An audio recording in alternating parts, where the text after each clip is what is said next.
वो बातें ममता बनर्जी यहाँ पर कॉन्फ्रेंस के जरिए कह रही थी बीजेपी पार्टी तोड़ने का काम करती है और हम जोड़ने का काम कर रहे हैं। मुकुल रॉय के घर वापसी हुई है, वो हमारे बेटे की तरह है। और वो बातें भी यहाँ पर जिक्र हुई कि वो जब पार्टी से अलग हुए तो कई बार आप पर आरोप लगाए तो उन्होंने सीधे तौर पर नकार दिया कि ऐसी कभी कोई बात नहीं हुई है। अब वो घर आए हैं, उनका स्वागत करना है और साथ मिलकर काम करना है। और कयास ऐसे भी लगाए जा रहे हैं कि जब से पश्चिम बंगाल ममता बनर्जी ने अच्छी खासी जीत हासिल की है तो कई ऐसे टीएमसी के नेता हैं जो फिर से घर वापसी करना चाहते हैं। और ऐसे में उन्होंने चुप्पी साधी, लेकिन सबसे पहले और सबसे बड़ा नाम मुकुल रॉय का दिया गया था और उन्होंने घर वापसी अपने बेटे के साथ यानी कि टीएमसी में वापसी कर ली है। प्रेस कॉन्फ्रेंस हो रही थी और मुकुल वापसी का इसका प्रमाण है और तमाम वो बातें यहाँ पर ममता बनर्जी कहती हुई नजर आई। आपको बता दें कि विधानसभा चुनाव में ममता बनर्जी को बड़ी जीत मिली है। उसके बाद पुराने सहयोगी वापस घर आना चाहते हैं, पार्टी को ज्वाइन करना चाहते हैं। मुकुल रॉय के लेकर भी कई तमाम ऐसे कयास लगाए जाते हैं कि शुभेंदु अधिकारी की बढ़ती हुई लोकप्रियता को लेकर उन्हें वापस टीएमसी ज्वाइन करना था और इसीलिए वो टीएमसी में लौट आए। लेकिन सूत्रों के मुताबिक आपको तमाम वो बातें भी बता रहे हैं क्योंकि यहाँ पर पिछले एक हफ्ते से मुकुल रॉय और ममता बनर्जी की फोन में 4 बार बात हो चुकी है। चुनाव से पहले भी मुकुल रॉय ने टीएमसी से बातचीत की थी और वो आना चाहते थे। तमाम वो बातें यहाँ पर प्रेस कॉन्फ्रेंस के जरिए क्योंकि घर वापसी मुकुल रॉय की हुई है अपने बेटे के साथ। इसी खबर पर ज्यादा जानकारी देने के लिए हमारे संवाददाता निशांत राय हमारे साथ जुड़ गए हैं। निशांत, जानकारी दीजिएगा।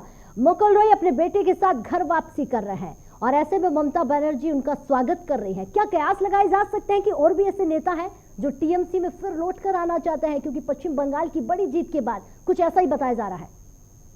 देखिए, पश्चिम बंगाल में बीजेपी में काफी रोष है, खासकर जिस तरीके से कार्यकर्ताओं की वहां पर हत्या हो रही थी और कार्यकर्ताओं को शिकार बनाया जा रहा था, उसको लेकर जिस तरीके से बीजेपी केंद्रीय नेतृत्व को काम करने चाहिए थे वहां पर काम नहीं किए गए, जिसके चलते तमाम नेता सीधे तौर पर नाराज हो रहे हैं। लेकिन अगर मुकुल रॉय की बात की जाए तो सीधे तौर पर मुकुल रॉय वहां पर नेता प्रतिपक्ष बनना चाहते थे और शुभेंदु अधिकारी और मुकुल रॉय के बीच कड़ी प्रतिस्पर्धा थी। लेकिन पार्टी नेतृत्व ने सीधे तौर पर शुभेंदु अधिकारी पर भरोसा जताया, जिसके चलते मुकुल रॉय को वो पद नहीं दिया गया।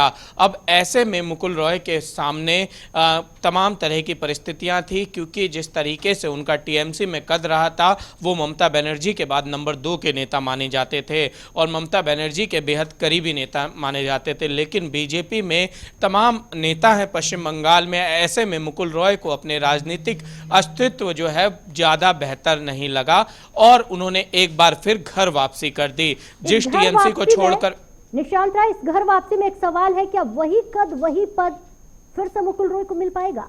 ये देखना दिलचस्प होगा और सभी की निगाहें इसी पर है। ममता बनर्जी ने उनका स्वागत तो किया है, खुद भी वो मंच पर बैठी हुई थी, लेकिन जिस तरीके से वो मुकुल रॉय पर भरोसा करती थी, अब वो भरोसा क्या कायम रह पाएगा?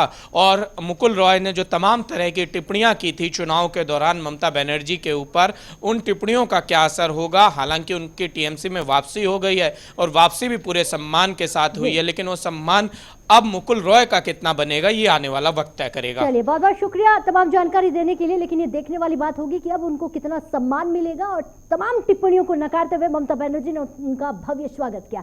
छोटे से ब्रेक के लिए रुकते हैं, ब्रेक के बाद फौरन हाजिर होते हैं।